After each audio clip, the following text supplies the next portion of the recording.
La medición.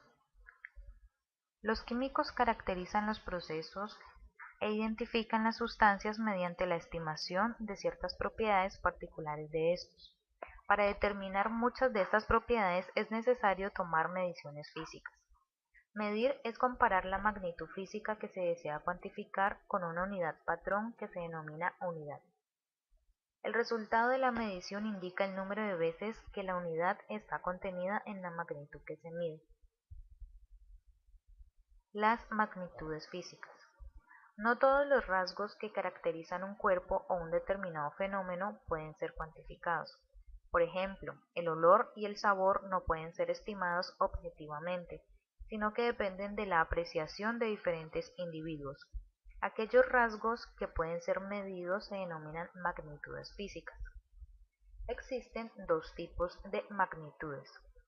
Magnitudes fundamentales. Son aquellas que no dependen de ninguna otra medida.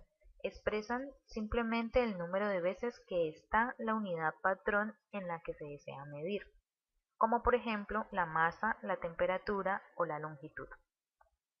Magnitudes derivadas. Son aquellas que se expresan como la relación entre dos o más magnitudes fundamentales. Por ejemplo, la densidad indica la cantidad de masa presente en una cierta unidad de volumen. El Sistema Internacional de Unidades.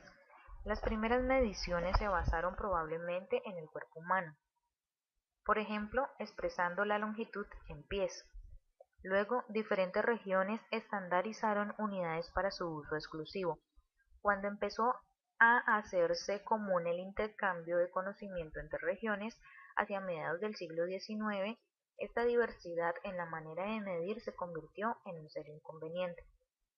Para solucionar estos problemas, la Academia de Ciencias de Francia creó el Sistema Internacional de Unidades, según el cual existen 7 magnitudes fundamentales, a partir de las cuales es posible expresar cualquier magnitud derivada. Sin embargo, también es empleado el sistema inglés, en donde se utilizan el pie, la pulgada, la milla como unidades de longitud, la libra como unidad de masa, el segundo como unidad de tiempo y el grado Fahrenheit como unidad de temperatura. Magnitudes fundamentales del sistema internacional. La longitud tiene como unidad el metro, la masa, el kilogramo, el tiempo, su unidad es el segundo, la temperatura, Kelvin, corriente eléctrica, su unidad es el amperio, la cantidad de materia, su unidad es el mol. Algunas de las magnitudes derivadas utilizadas en la química. La superficie es la extensión que se considera solo dos dimensiones. Se calcula mediante la unidad de longitud elevada al cuadrado, su unidad es el metro cuadrado.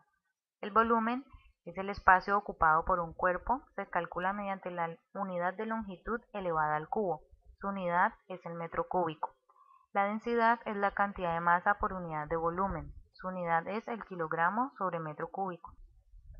Equivalencia entre unidades.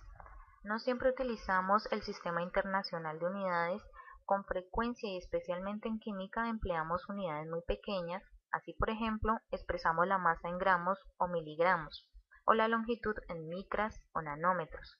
En estos casos debemos transformar unas unidades a otras equivalentes. La solución de estos inconvenientes está en el empleo de múltiplos y submúltiplos de las respectivas unidades.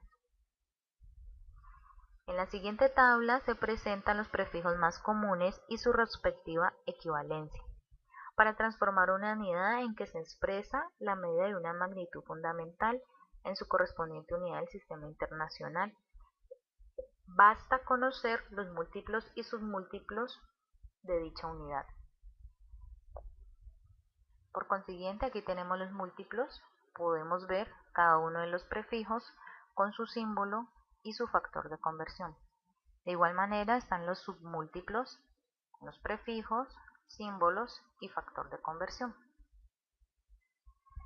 Por ejemplo, si queremos transformar 5 metros en centímetros, debemos saber que un metro equivale a 100 centímetros.